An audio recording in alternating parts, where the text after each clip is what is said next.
दोस्तों, पिछले 2 महीने से भी ज्यादा वक्त से पूर्वी लद्दाख में भारत और चीन के बीच सीमा विवाद जारी है। हालांकि बातचीत के बाद कुछ जगहों से दोनों देशों की सेनाएं पीछे जरूर हटी हैं, लेकिन कुछ जगहों पर तैनाती को लेकर विवाद बना हुआ है। ऐसे में पूर्वी लद्दाख में चीन के साथ वास्तविक नियंत्रण रेखा पर स्थिति पर चर्चा करने के लिए भारतीय वायुसेना के शीर्ष कमांडर अगले कुछ दिनों में बैठक करेंगे। इसके अलावा इस महीने के अंत तक भारत पहुंचने वाले राफेल लड़ाकू विमानों की तैनाती को लेकर भी चर्चा की जाएगी। LAC पर मौजूदा स्थिति को लेकर कयास लगाए जा रहे हैं कि राफेल की तैनाती चीन सीमा पर ही की जा सकती है। दरअसल भारत और चीन के बीच भले ही शांति की स्थिति बनी हो, लेकिन हालात को लेकर भारतीय सेना किसी भी मोर्चे पर ढिलाई नहीं बरतना चाहती। 6 राफेल जेट फ्रांस के बोर्डोकस से भारत उड़कर ही आएंगे। भारतीय वायुसेना ने इसके लिए पूरी योजना तैयार कर ली है, क्योंकि रास्ते में ये फाइटर जेट कई देशों की सीमाओं से होकर भारत के जामनगर पहुंचेंगे। राफेल विमान फ्रांस से भारत तक का सफर पूरा करने के दौरान लगभग 1000 किलोमीटर प्रति घंटे की गति से उड़ान भरेंगे। हालांकि राफेल की अधिकतम स्पीड 2222 किलोमीटर प्रति घंटा है। इससे पहले राफेल भारत पहुंचे, उसके पार्ट्स और मिसाइलें भारत पहुंच चुकी हैं। दोस्तों, आज के इस वीडियो में हम आप लोगों को चीन की चुनौती के बीच राफेल की तैनाती के बारे में बताएंगे। साथ ही आप लोगों को बताएंगे कि चीन के खिलाफ किसी भी हालात से निपटने के लिए राफेल विमान क्यों जरूरी है। चीन का काल बनकर भारत आ रहा है महाबली राफेल। भारत और चीन के बीच तनाव की स्थिति बनी हुई है। इस बीच भारत को सबसे बड़ा हथियार राफेल फाइटर जेट मिलने जा रहा है। 27 जुलाई तक 6 फाइटर जेट की पहली खेप भारत को मिल सकती है।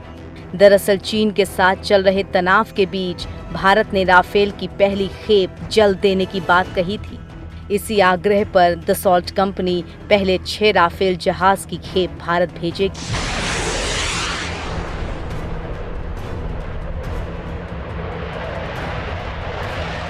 राफेल जेट्स के आने से भारतीय वायुसेना की लड़ाकू क्षमता में काफी इजाफा होगा। वायुसेना का पहला स्क्वाड्रन अंबाला वायुसेना स्टेशन पर तैनात किया जाएगा, जिसे भारतीय वायुसेना के सबसे रणनीतिक रूप से स्थित ठिकानों में से एक माना जाता है। हालांकि इसकी तैनाती कहां होगी, इसको रूप देने के लिए कमांडर स्तर की बैठक में फैसला होगा। इस बैठक में एयरफोर्स के शीर्ष अधिकारी इसकी तैनाती और परिचालन पर भी चर्चा करेंगे। सेना के अधिकारियों की माने तो दक्षिण एशियाई क्षेत्र के हालातों में राफेल विमान वायुसेना को बढ़त देने वाले हैं, क्योंकि वो सबसे उन्नत हथियार प्रणालियों से लैस हैं।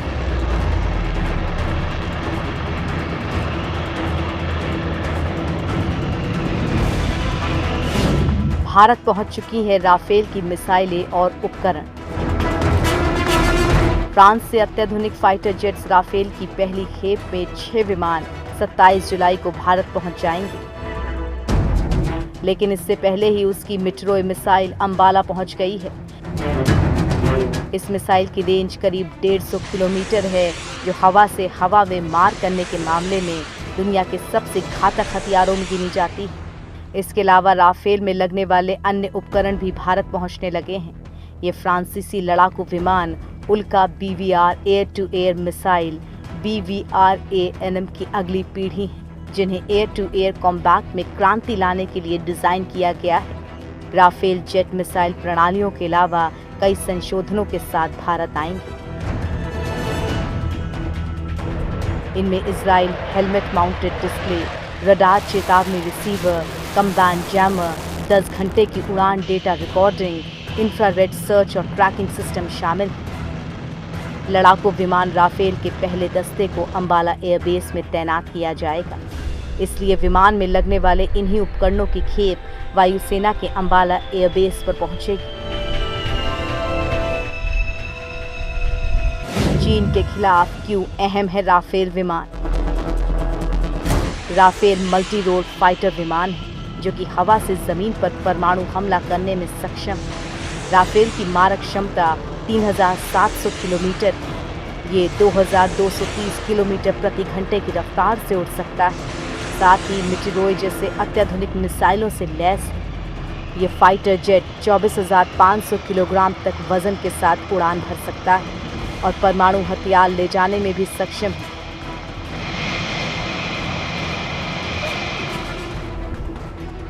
पूर्वी लद्दाख के इलाके में चीन के खिलाफ इन्हें काफी अहम माना जा रहा है। भारी वजन के साथ इन पहाड़ी इलाकों में उड़ान भरने में ये माहिर माने जाते हैं।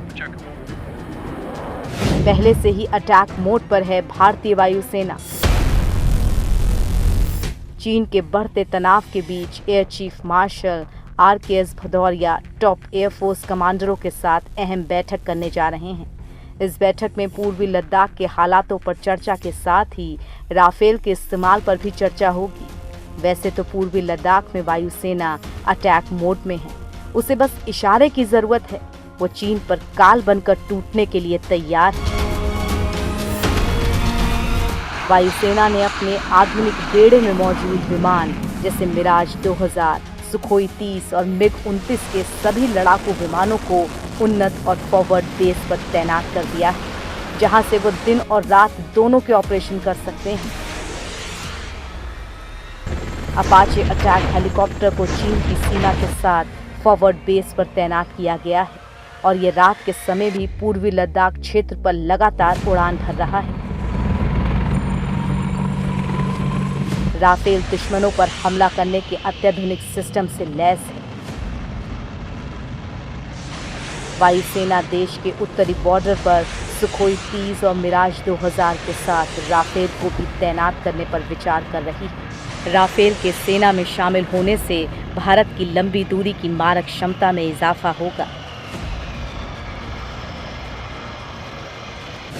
बर्फीले पहाड़ों से लेकर समंदर तक चीन को घेरने की तैयारी। चीन की चालाकियों को देखते हुए भारत उसे बर्फीले पहाड़ों से लेकर समंदर की गहराइयों तक घेरने की रणनीति बना रहा है। भारत को फ्रांस से राफेल की पहली खेप मिलने वाली है। हो सकता है कि भारत राफेल को समुद्री इलाके में चीन पर नजर रखने के लिए इस्तेमाल कर सकता है, या फिर वो राफेल के एक बेड़े को विमान वाहक पोत पर भी तैनात कर सकता है। समुद्र में चीन को घेरने के भारतीय नेवी के युद्धपोतों, विमान वाहक युद्धपोतों और पनडुब्बियों ने पूर्वी और पश्चिमी समुद्र क्षेत्र में आक्रामक रुख अपनाए हुए हैं ताकि किसी भी चीनी खतरे को खत्म किया जा सके।